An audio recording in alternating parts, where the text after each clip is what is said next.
Oh, hello, Jay Wolff. How are you, my Hello. friend?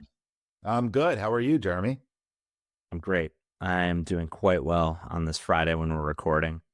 Jay, I've had the pleasure of the two of us becoming friends over this past year.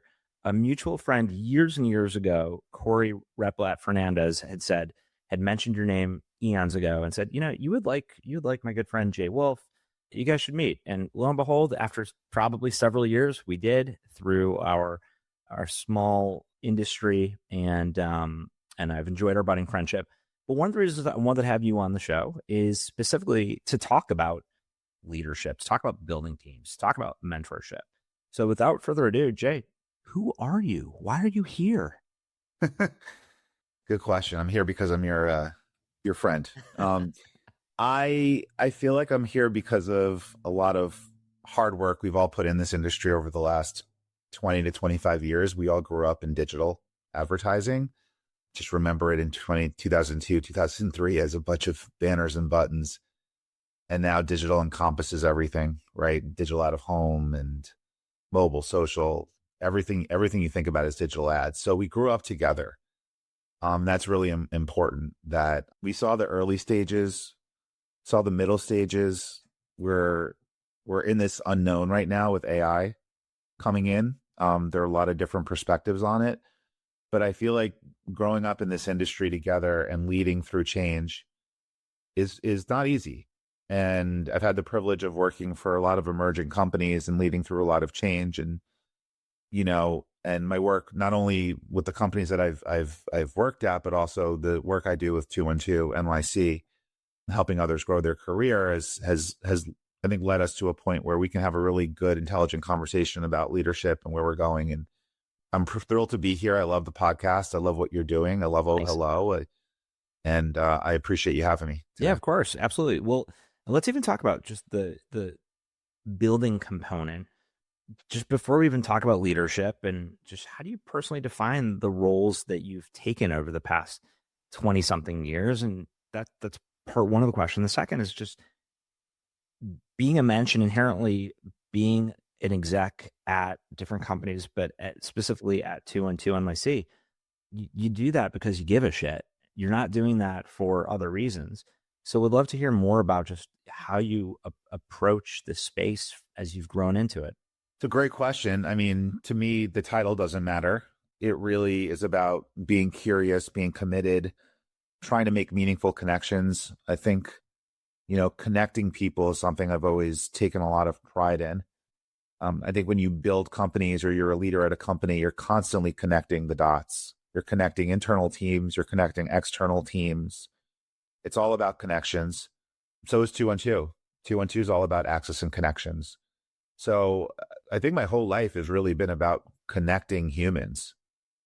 And I think my management style is about the human behavior and the human approach. And it's funny in this world of AI now, where we talk so much about AI taking over things, it's really still about human connection. My management style is about the human, is about getting the most out of the human. It's about making sure they feel good.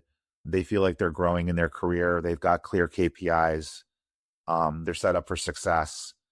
But people often misunderstand like how much of my role is actually about listening and understanding the people around me. It's less visible about the strategic wins, but the foundation of everything else. So I love that. empowering others is really important, in my opinion. It certainly is. It's about listening, understanding, creating a cohesion amongst people, and lifting those people up. And that's certainly some of the work that you've done across both 212 and the different startups that you've helped build from the ground up. When did you realize that leadership was essentially less about being great yourself and being your own brand, and about helping others and lifting your teams up and lifting Yeah, your well, I'm not gonna clients up? lie. I mean, letting go is the hardest thing, right? Everybody's got their superpower, right? Their secret sauce, what they're really good at.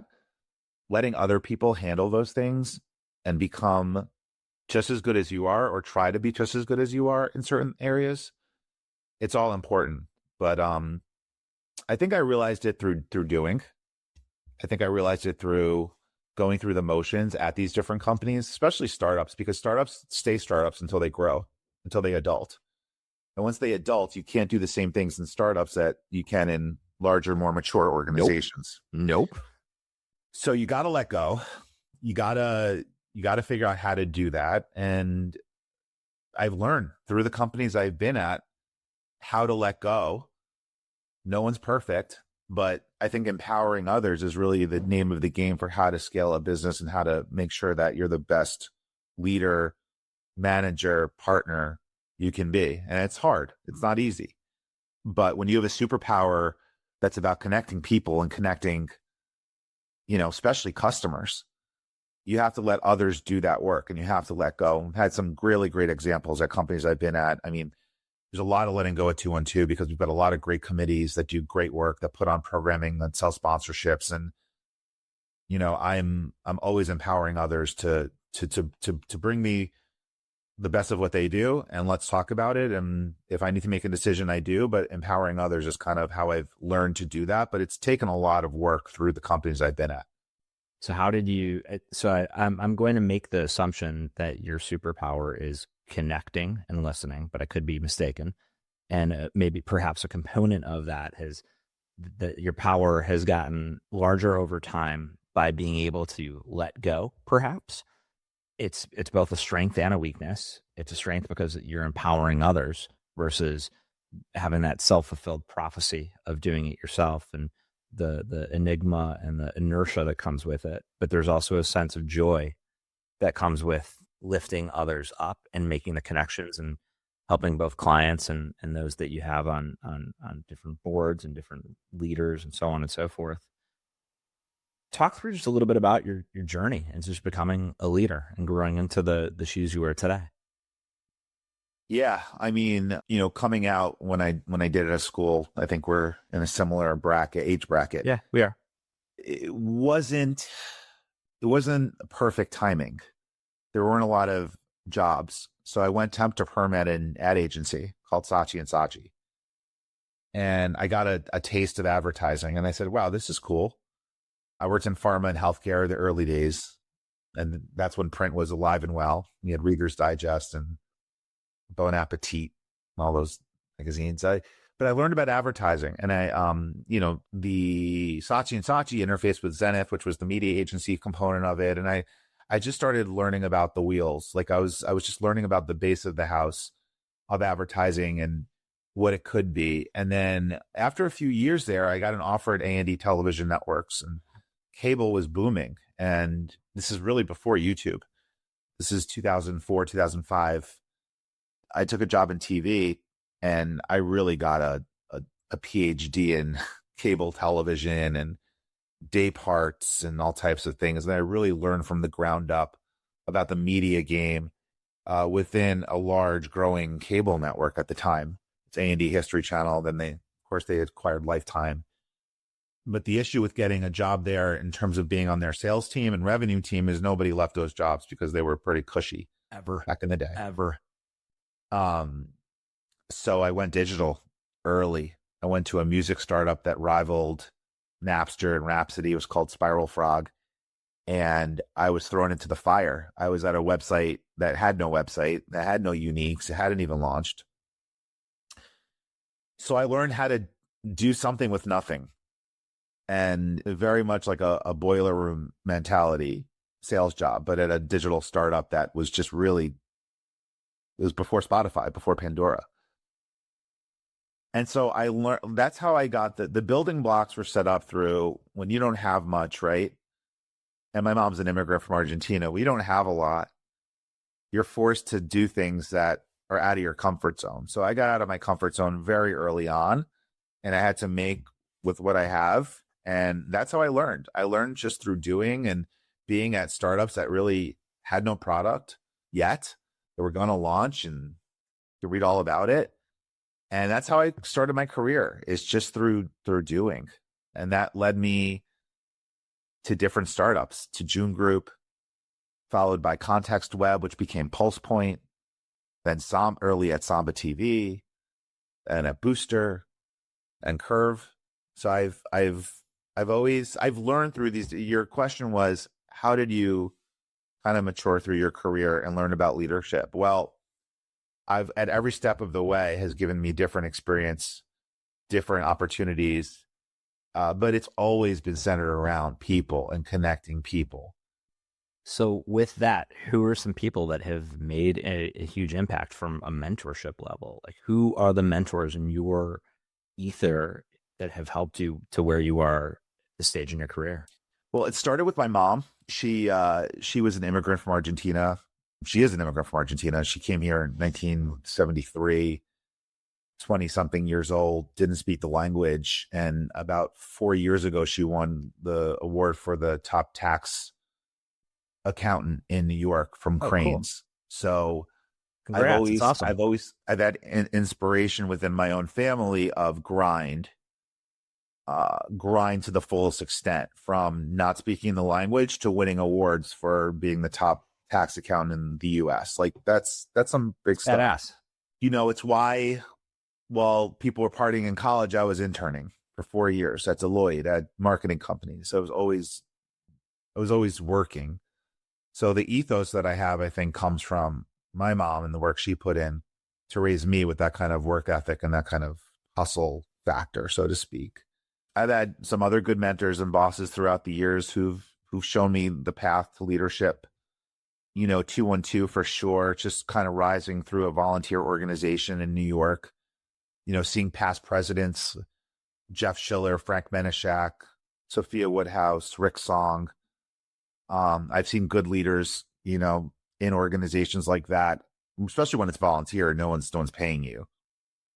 The truest thing you can do, honestly, is lead a volunteer organization, because you have to motivate and inspire people who aren't paid. They're just doing it because they want to help others. And that's great. But when there's no money on the table, it shows you who really cares. The real character. Yeah. Yeah. So being part of 212 for 18 years, I mean, I've seen people care. People care about others. It's not always about yourself. It's about how you can help others grow.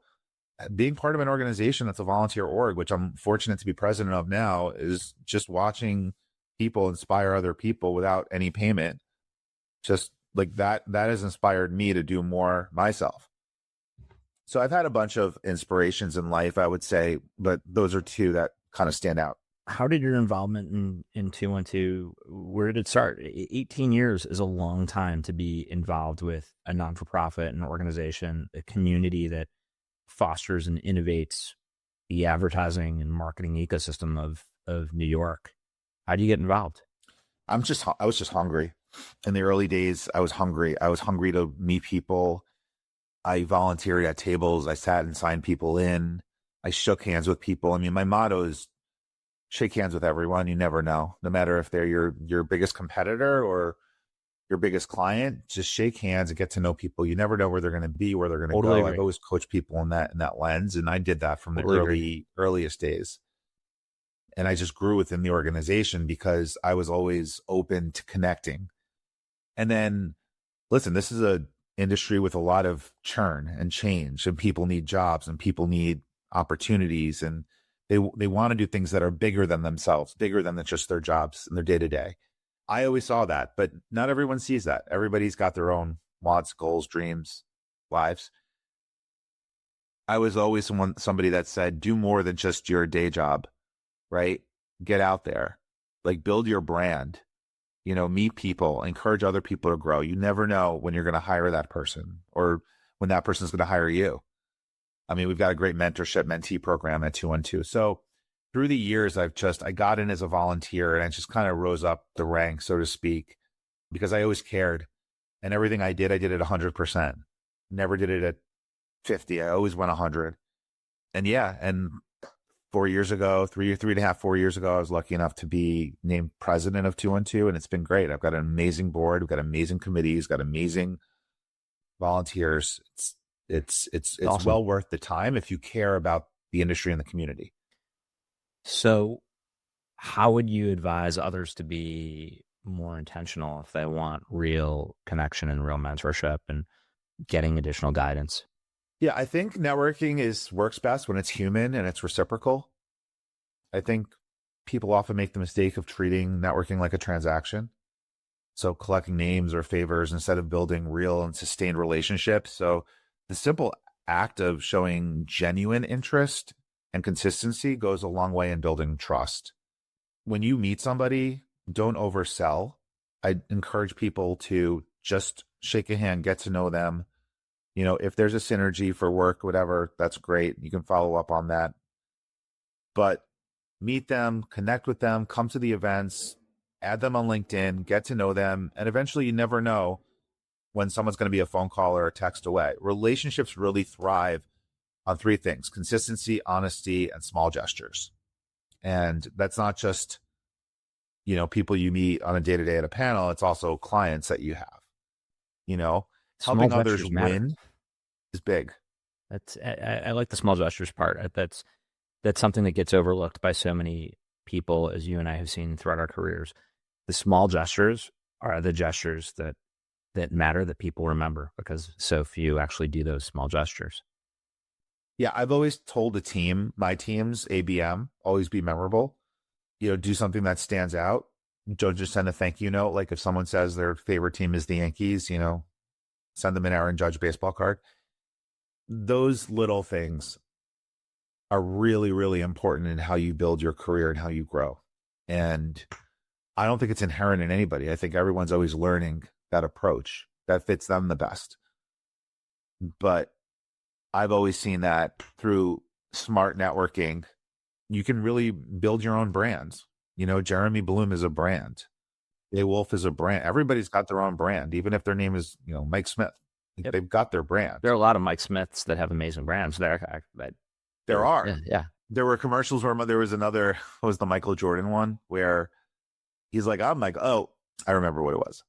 It was Michael. There was a commercial where a guy made a reservation. His name was Michael Jordan. And then the restaurant thought that Michael Jordan was coming, basketball player, but it was really another Michael Jordan. And it showed this guy that was named Michael Jordan show up to these restaurants, and the maitre d' was like, disappointed.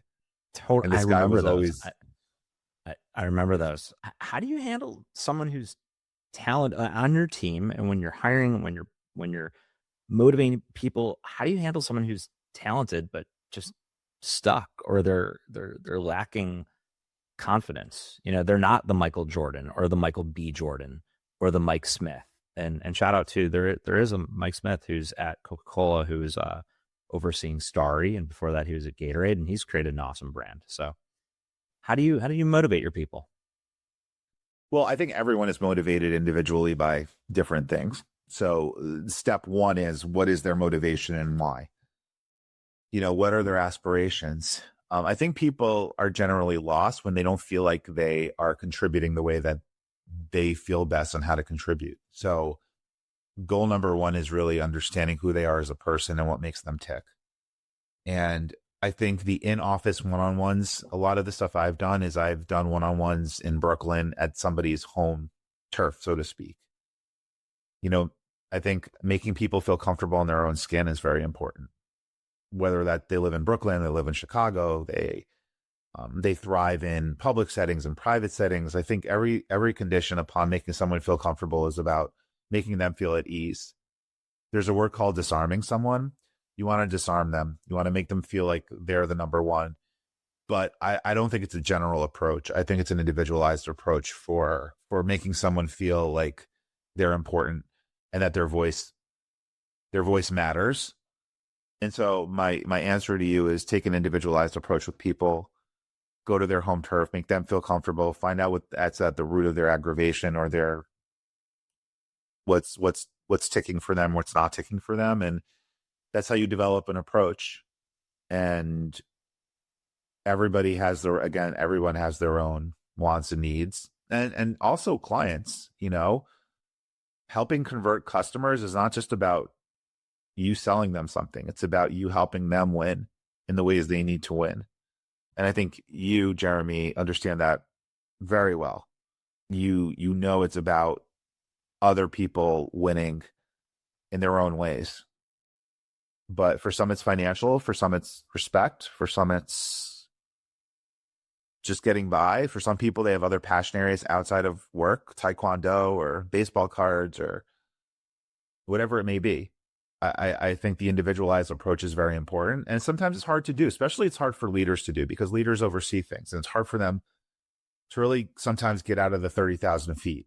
So one thing I've always tried to do is get out of the 30,000 feet, go way down the funnel. And if somebody's not doing well or feeling like they're not important, ask them why, get to the root of it, talk to their manager, make sure they're set up for success.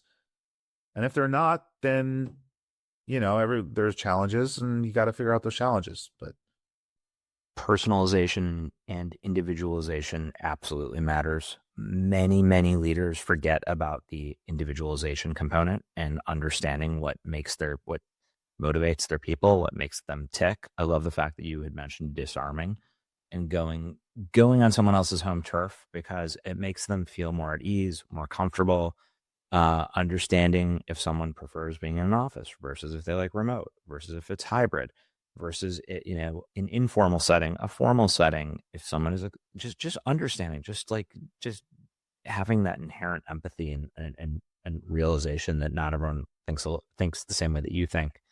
yeah, it's like psychological safety. Yeah, you're right. It is. Make people feel seen and supported, right? Pressure doesn't have to break trust. It can strengthen. You can strengthen it if you handle it together. So for someone talented but stuck, it's about coaching them rather than criticizing them, helping them see their strengths and giving them space to regain the confidence that they need. And that's a great pivot, Jay, because that's truly the OhHello platform itself is all external based mentorship and expert connections and subject matter expertise and being able to be vulnerable, being able to express oneself, being able to talk to someone who doesn't work at your company because no one wants a super soaker filled with company Kool-Aid coming at them 365, 24/7. They want to be able to meet other people that can provide a different seasoning, different dashes of guidance and advice to put in the cherry on top, since we're making some food metaphors in the past minute. What is some final guidance or advice that you'd give to those that are watching and listening? Networking is best when it's human and it's reciprocal. I think I mentioned that before. I think if it feels transactional, then collecting names or favors instead of real sustained relationships, that's not good. Nope, that's not good. Genuine interest and consistency goes a long way in building trust. I would say get involved with your local organizations, your 212s, your SEMAs, your Think LAs, your SF Bigs, your BEMAs, your DFWEMAs, your LAVIMAs.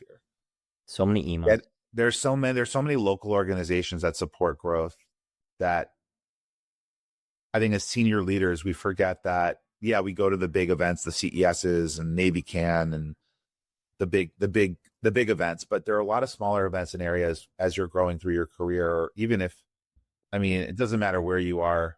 If you can join your local organization and learn and network and shake hands and become present, then that's a big thing for people that wonder, like, why am I stuck?